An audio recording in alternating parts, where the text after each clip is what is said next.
Assalamualaikum warahmatullahi wabarakatuh. Halo teman-teman. Perkenalkan, nama saya Bella Aprilianti dari kelas A PGSD 2020. Pada video ini, saya akan membahas tentang perkembangan moral pada anak yang dibuat untuk ujian akhir semester 2 mata kuliah perkembangan peserta didik. Apa itu moral dan perkembangan moral?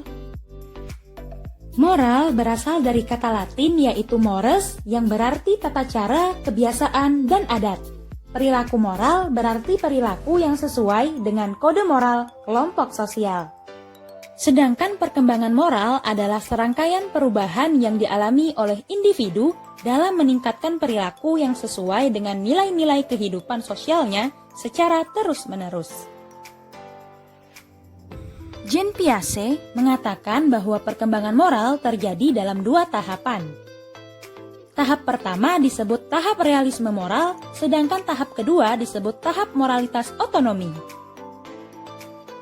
Dalam tahap realisme moral, perilaku anak ditentukan pada peraturan perilaku yang spontan dan tidak disadari. Tahap ini biasanya terjadi pada anak usia kurang dari 11 sampai 12 tahun.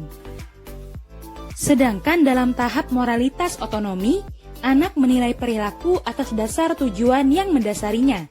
Tahap ini biasa terjadi pada anak usia 11 sampai 12 tahun ke atas. Selain Piaget, Lawrence Kohlberg juga membagi tahap-tahap perkembangan moral anak menjadi 3 tahapan sebagai berikut. Tahap pertama adalah tingkat prakonvensional. Tingkat ini terdiri dari 2 tahapan. Tahap pertama, anak melakukan sesuatu agar memperoleh hadiah dan tidak mendapat hukuman. Sedangkan pada tahap kedua, anak tidak lagi secara mutlak tergantung pada aturan yang ada dan lebih berorientasi pada prinsip kesenangan. Tahap kedua adalah tingkat konvensional. Tingkat ini terdiri dari 2 tahapan. Tahap pertama, anak memperlihatkan perbuatan yang dapat dinilai oleh orang lain. Sedangkan pada tahap kedua, anak mulai menyadari kewajiban untuk melaksanakan norma-norma yang ada dan mempertahankan pentingnya keberadaan norma. Tahap ketiga adalah tingkat postkonvensional. Tingkat ini terdiri dari 2 tahapan. Tahap pertama, ada hubungan timbal balik antara individu dengan lingkungan sosialnya. Artinya, bila seseorang melaksanakan kewajiban, maka ia berharap akan mendapatkan perlindungan dari masyarakat. Sedangkan pada tahap kedua, ada norma etik dan norma pribadi yang bersifat subjektif, yang menilai apakah suatu perbuatan itu baik atau tidak baik, bermoral atau tidak bermoral. Ada 3 strategi yang dapat dilakukan dalam pembentukan perilaku moral pada anak.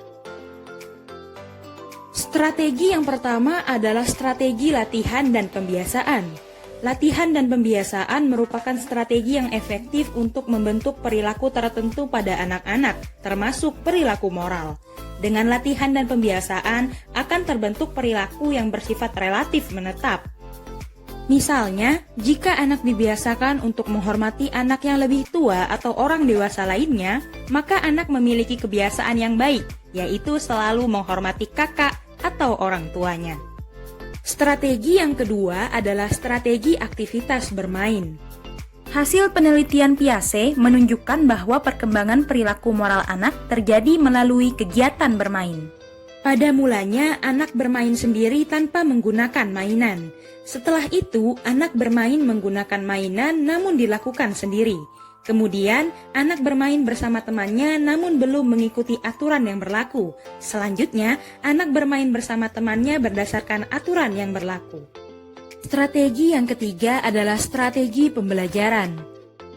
Pendidikan moral dapat disamakan dengan pembelajaran nilai-nilai dan pengembangan watak yang diharapkan dapat dimanifestasikan dalam diri dan perilaku seseorang, seperti kejujuran, keberanian, persahabatan, dan penghargaan.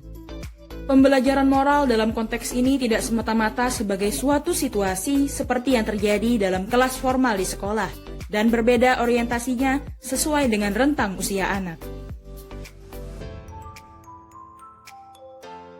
Terima kasih sudah menonton, semoga video ini bermanfaat. Wassalamualaikum warahmatullahi wabarakatuh.